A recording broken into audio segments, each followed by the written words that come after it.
Welcome to the Digital Maddy Show.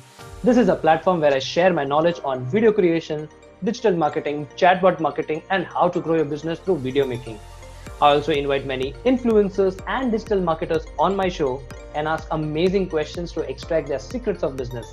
Let's get started with your host. Hi, my name is Mithyl and I'm a YouTube and video creation coach, and I help aspiring video influencers to create content and multiply their content through video making. We have an amazing guest on our show. She is a public speaker and a trainer full of energy.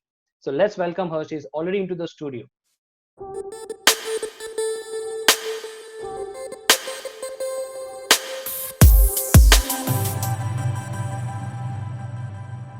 So let's welcome her to the show.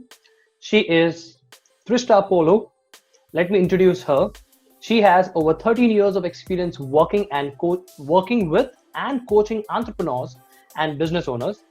Her clients are her clients are CEOs, solopreneurs, and network marketers.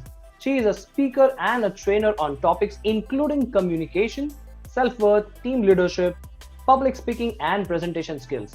She also has a podcast called as Trista's Plate Story podcast, where she interviews people about the story behind their vanity plate.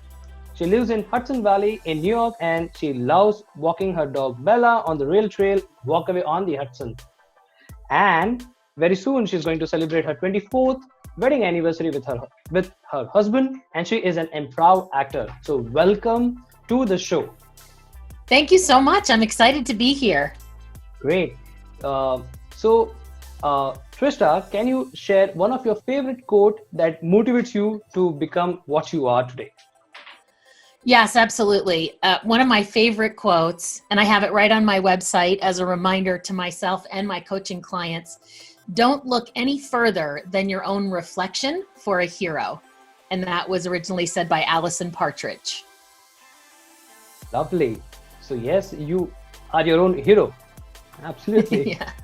Great. So Trista, can you share your backstory so that people who are listening to this particular video or podcast know more about you?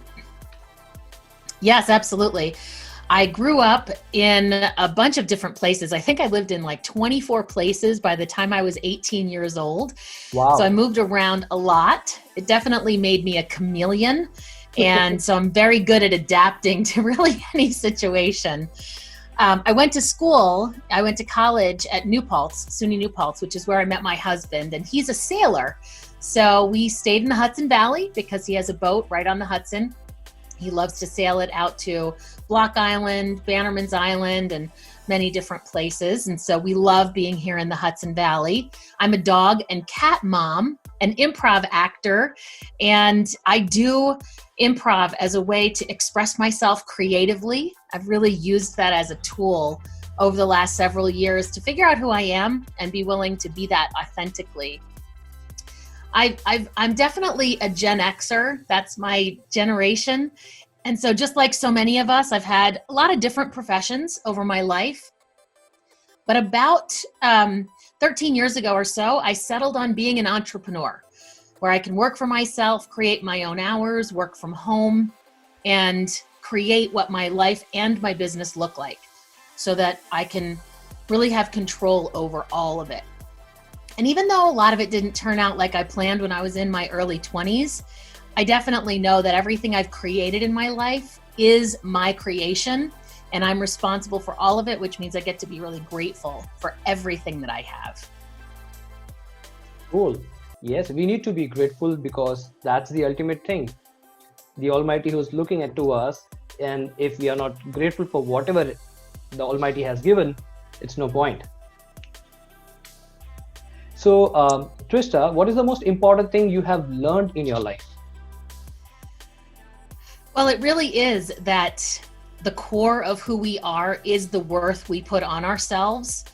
And so by being willing to take responsibility for everything in our lives, not only who we are, but all the things that we've accomplished, haven't accomplished, the way our relationships look, it's all something that we have control over, that we have responsibility for.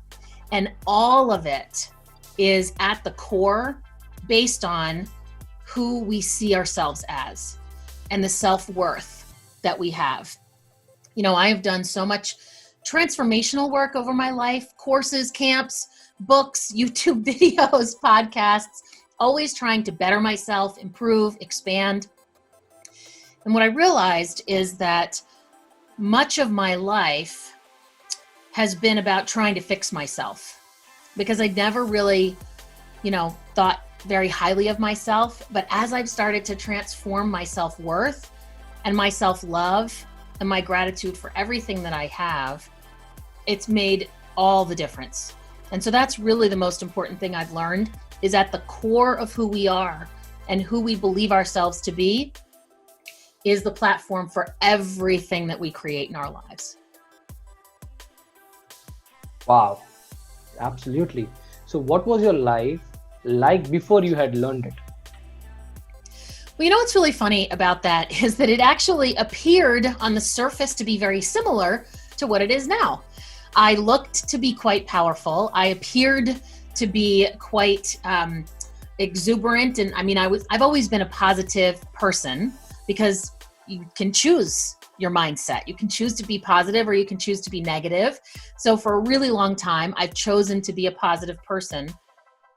But before I really got to the core of understanding the self-worth piece and the self-love piece and being willing to take a look at it honestly, my whole life was a facade.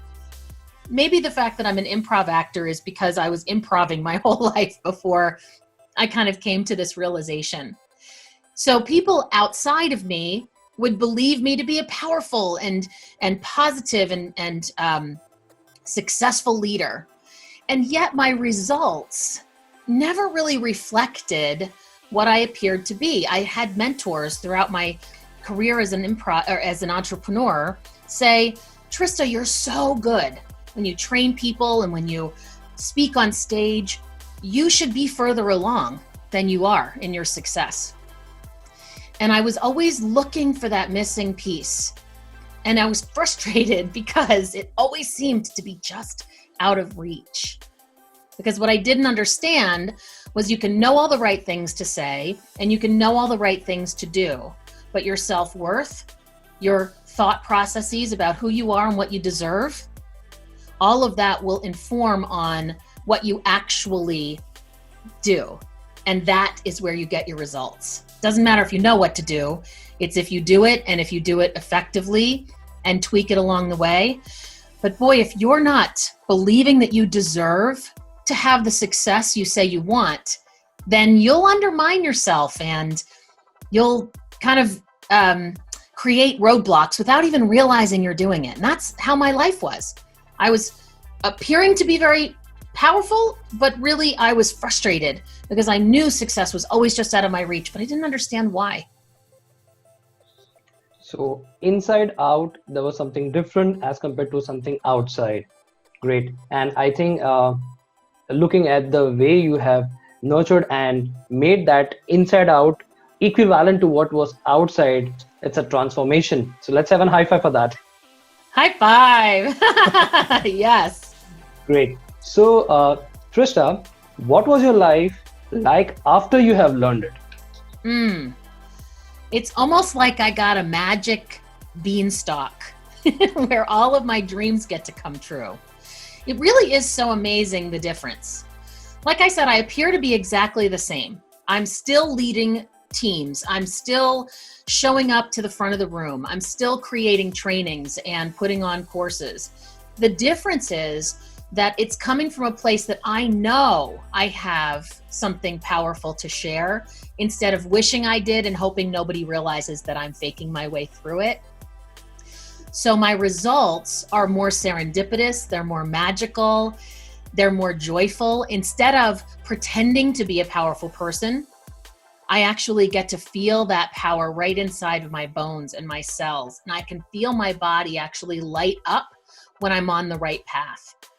And the thing is, I've done a lot of work to get to where I am. And it's been a journey that started in my early 20s. And I'm 49 years old, I'm proud to say. And I've done a lot of work on myself. I've taken so many classes and so many trainings. And there have been a lot of really wonderful tools that I've gotten. But I will tell you that it was when I faced the truth about how I really saw myself, the worth I actually put on myself, the way in which I actually loved myself, which was not very much, it was only then that I could start to transform it. So now I can be more honest with myself. It allows me to be more honest and direct with other people. It's completely transformed me as a coach, because being willing to be honest with my clients about what I see is needed and missing in their own results allows them to even elevate their performance.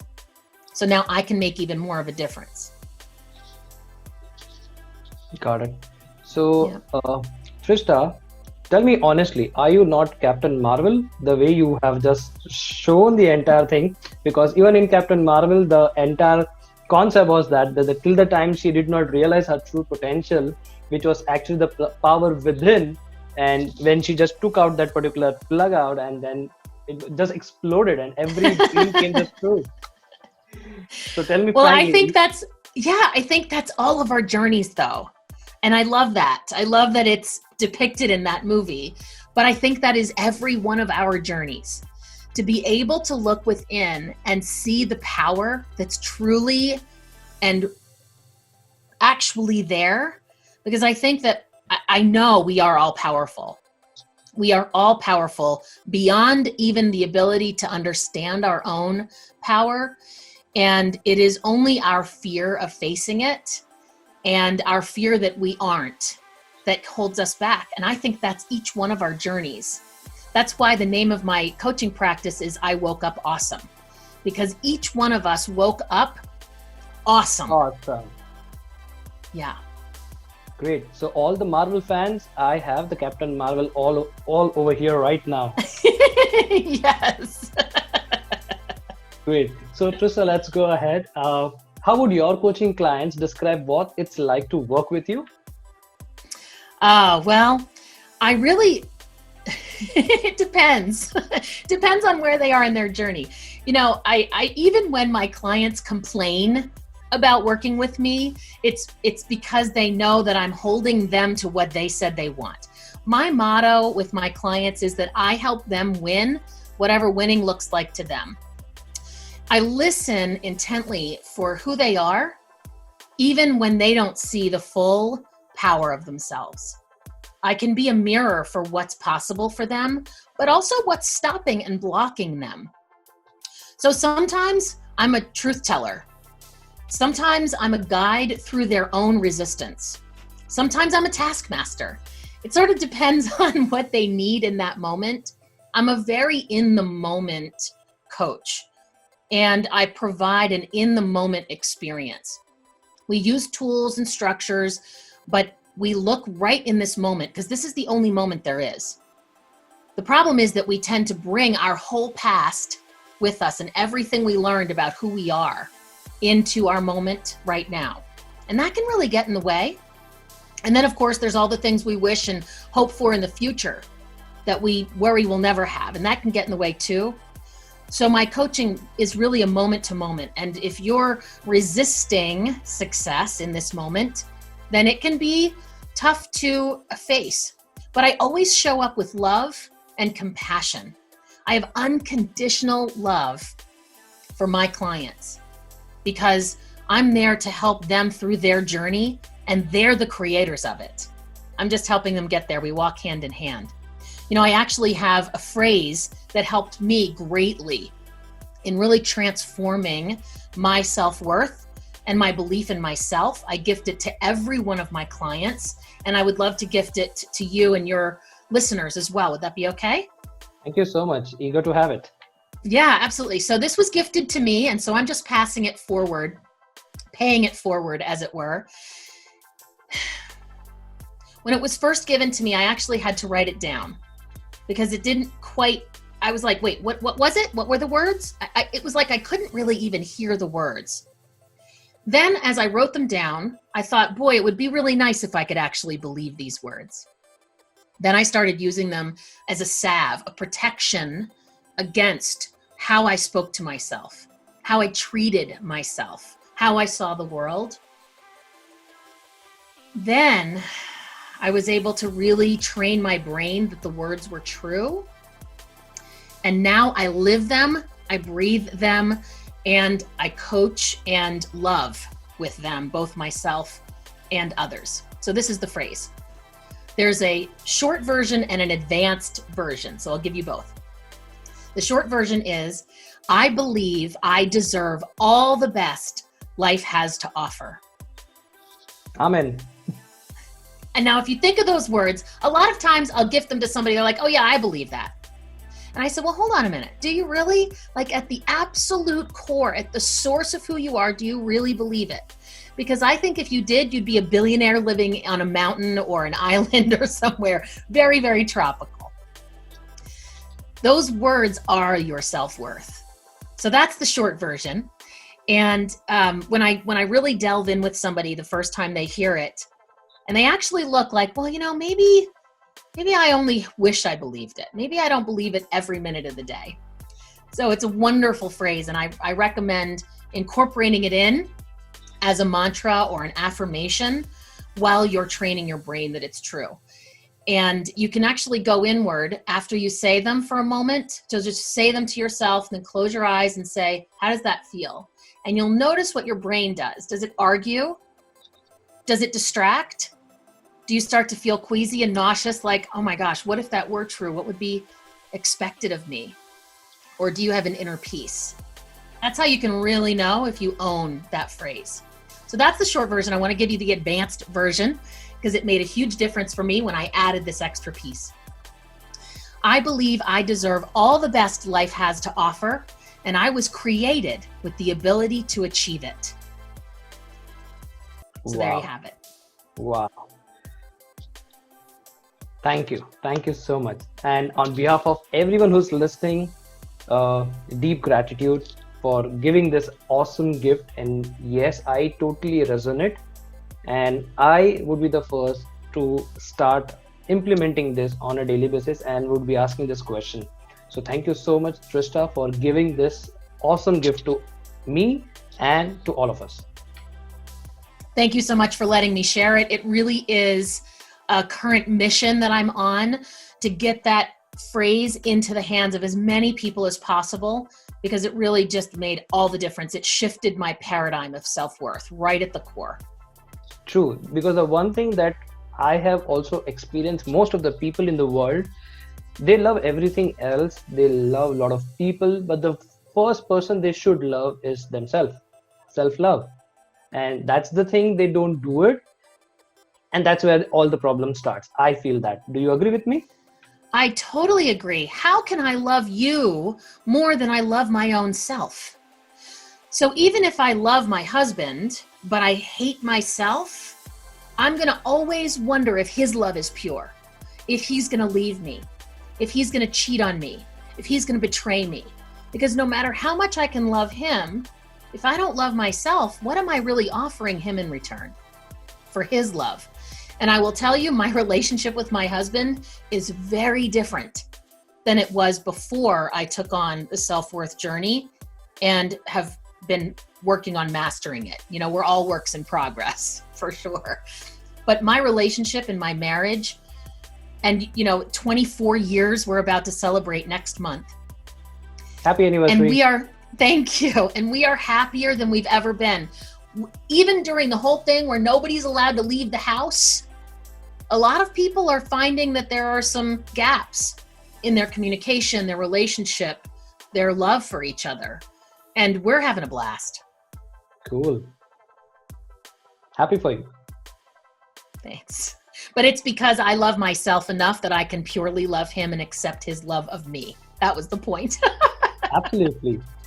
Something similar what we hear when we are in an airplane is you first need to protect yourself, then only you'll be able to protect others. Yes, that's absolutely. Right. Put the mask on yourself first. Absolutely. True. Great. Thank you so much for sharing that awesome concept. So you say, and you have introduced that you are also a podcaster, and currently I'm very high with respect to podcast, and I'm just enjoying interviews, taking interviews of lots of awesome people like you. So you also have a podcast about vanity plates, and so you just started a podcast about vanity plates and the stories behind them. So can you throw some light on that? Yes, absolutely. So, I've actually had two other podcasts in my past, and both of them I was a co-host. And what I always found when I was on those podcasts is I ended up being the one asking a lot of questions, delving deeper, and being sort of the host of it. And so when I decided to share the stories behind vanity plates, which is its own story, how that all happened, I decided to do it in an interview style because I realized that that's what I love. I love being in your seat, hosting, interviewing, asking those deep questions, meandering along the mind of the awesome person I'm sitting with and chatting with. So I love the podcast platform. And the vanity plate thing, it started out just as a curiosity. I went through a whole rigmarole to get my own vanity license plate. I got it. I loved it. I hated it. I changed it. I just went through this whole process. And in that process, I thought, boy, you see these vanity license plates driving around in America all the time. And most of the time, I can't even tell what they say because you only get 7 or 8 characters. And you're trying to get a whole concept into this small little space. So people get pretty creative.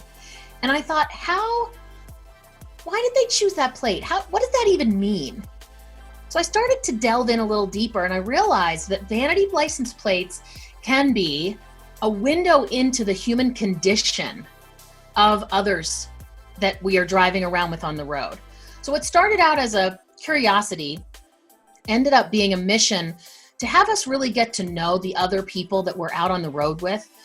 So many people have road rage, they have impatience. We're all on our way to get somewhere. We're all in a hurry. We spend a lot of time in the car. I know I do.